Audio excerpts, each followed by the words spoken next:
ओम अज्ञानतिमिरमस्तः ज्ञानमय शलाकया चक्षुरुन्मीलितेन तस्मै श्रीगुरवे ओम श्री विष्णुपदाय कृष्णा कृष्णाय बोधि श्रीमते भक्ति वेदांत स्वामी नित्य नामने नमस्ते सरस्वती देवे गौरवाणी प्रचारिणी निर्विशेष शून्यवादी प्रसाद देशतारण जय श्री कृष्ण चैतन्य प्रभु नित्यानंदा श्री अद्वैत गदाधर श्रीवास गौर भक्त बिंद हरे कृष्णा हरे हरे कृष्णा कृष्णा कृष्णा हरे हरे। आज का प्रसंग है धेनुकासुर का वध।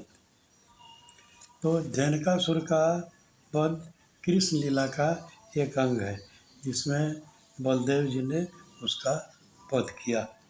धेनुकासुर एक राक्षस था जो कंस का दूत था और वो गधे का रूप धारण करके लोगों को ब्रजवासियों को त्रस्त करता रहता था। और इस तरह से बलदेव जी ने उसका वध करके वहाँ के लोगों को ब्रजवासियों को मुक्ति दिलाई।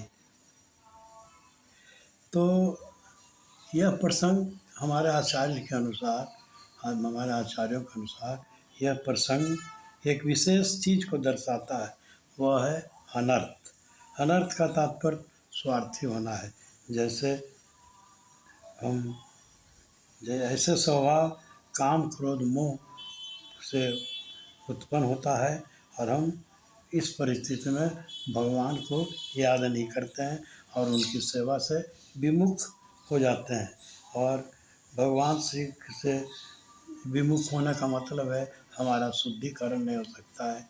जो हमारा अल्टीमेट गोल है उसे हम प्राप्त नहीं सकते हैं। हमारा कर्म है, मनुष्य जन्म इसलिए हुआ है कि हम भक्ति करें और सारी जो कुछ है भगवान को, अपनी सेवा को भगवान को अर्पण करें। तो इस तरह से क्या होता है, जब अनर्थ हमारे मन में आ जाता है, आलस, घमंड, मोह या क्रोध आदि, तो क्या होता है कि हम सेवा से, भगवान की सेवा से विमुख हो जाते हैं और हमारा शुद्धिकरण दुर्लभ हो जाता है। ऐसे हृदय और ऐसे भाव हमारे हृदय में कर लेते हैं। तो हृदय का शुद्धिकरण भगवान की भक्ति, अपने गुरु के आदेशानुसार उनके बताए मार्ग पर चलना चाहिए। तो बलदेव जी के बारे में महान कवि श्री जयदेव गोस्वामी कहते हैं, केशव दीता हलधर रूपा जय जगदीश हरे। और तो भगवान कृष्ण और बलदेव जी में कोई अंतर नहीं, सिर्फ फर्क है तो रंग का। कृष्ण हमारे सांवले हैं, श्याम वर्ण के हैं और बलदेव जी स्फटिक के तरह हैं। तो कृष्ण का पहला विस्तार बलदेव से हुआ और बलदेव जी से ही क्या हुआ, बलदेव जी से ही चतुर्भुज, स्वकर्षण, अनिरुद्ध, प्रद्युम्न आदि का हुआ। तो वे ब्रह्मांड के रक्षक हैं और शेषनाग के रूप में अवतरित हुए। बलदेव जी आदि गुरु हैं जो हमें प्रेम और भक्ति और निष्ठा का विकास करने का मार्ग बताते हैं। तो इस कथा में क्या होता है, एक दिन भगवान श्री कृष्ण और बलदेव जी अपने गोप मित्रों के साथ गाय चराते चराते, बाल्य अवस्था थी, ये लोग गाय चराते चराते दूर निकल गए और ताल वन में, बस वहाँ जो 12 वन है उसमें से एक ताल वन है, तो ताल वन में प्रवेश कर गए गोप मित्रों के साथ। तो वहाँ क्या था कि ताल वन में बहुत तरह के फल लगे हुए थे, फल पुष्प से पूरा वन सुशोभित था। और तो वहाँ जब विचरण करते करते जो वहाँ पहुँच गए तो वहाँ पर जो फलों की खुशबू, विशेषकर ताल के फलों की खुशबू आने लगा, जो सभी ग्वाल वालों को मोहित करने लगा। और उन्होंने कृष्ण से अनुरोध किया कि हमें ये फल खाने का मन है। तो कृष्ण ने बलदेव जी से कहा कि दाऊ भैया, इनकी जो इच्छा है आप कृपया पूर्ति करें। तो बलदेव जी गए और उन्होंने ताल वृक्ष पर को हिलाया, जोर से हिलाया। उससे क्या हुआ कि बहुत से ताल के फल गिर पड़े ज़मीन पर और उससे जो आवाज़ हुई उस आवाज़ को सुनकर उसकी धनासुर की जो गधा का रूप धारण किए हुए था अपने बंधु बांधवों के साथ दौड़ा रहा है, कौन दुष्ट आया जो मेरे सीमा में घुसकर मुझे क्रोध दिला रहा है।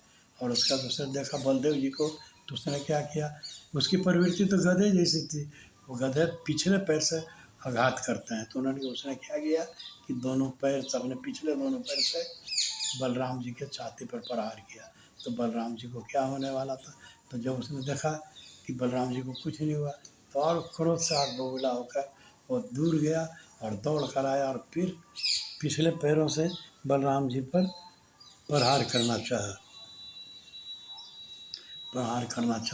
तो बलदेव जी ने उसे क्या किया, उसके दोनों पैर को पकड़कर घुंघरी क्रिया किया, उसे खूब जोर से घुमा घुमा के चारों तरफ चक्री की जैसा घुमा घुमा कर एक ताल वृक्ष के ऊपर फेंक दिया, और उसका जो भारी भरकम शरीर था उससे सारे ताल वृक्ष गिर गए।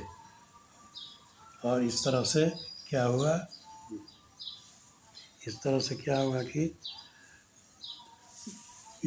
क्या हुआ और उसकी मृत्यु होगी।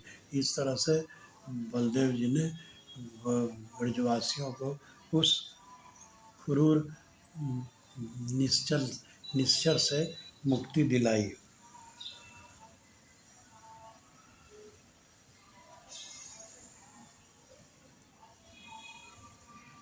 कृष्ण कहते हैं कि हम काल अस्मि, वही काल हूँ और काल अपनी गति को नहीं रोक सकता है।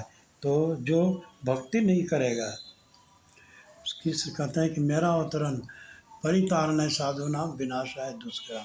जो ब्रजवासी हैं सभी साधु पुरुष हैं और उनकी रक्षा के लिए मेरा जन्म हुआ है।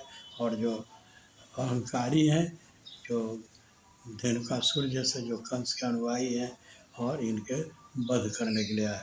तो कृष्ण ने अनेक राक्षसों का वध किया, लेकिन कृष्ण जी के वध करने में और बलदेव जी के वध करने में एक फर्क होता है। कृष्ण क्या करते हैं, पहले खेलते हैं, उसका वध करने के पहले उनके साथ वो खेलते हैं, तब तो उसका फिर वध कर, जैसे तिरनावत हुआ या पुतना हुई, जो भी है सबके साथ तिरनावत को पहले आकाश में ये किया, इस तरह से सर तब वध किया। लेकिन बलदेव जी कुछ नहीं, वो तुरंत आक्रमण करते हैं। तो कृष्ण कहते हैं कि काल तो हमेशा गतिमान रहेगा और जो भक्ति नहीं करेगा उसका तो सर्वनाश निश्चित है।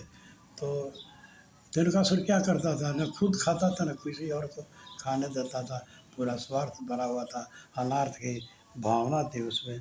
और तो इस तरह से बलदेव जी धर्म की रक्षा तथा असुरों के वध करने में श्री कृष्ण की सहायता की।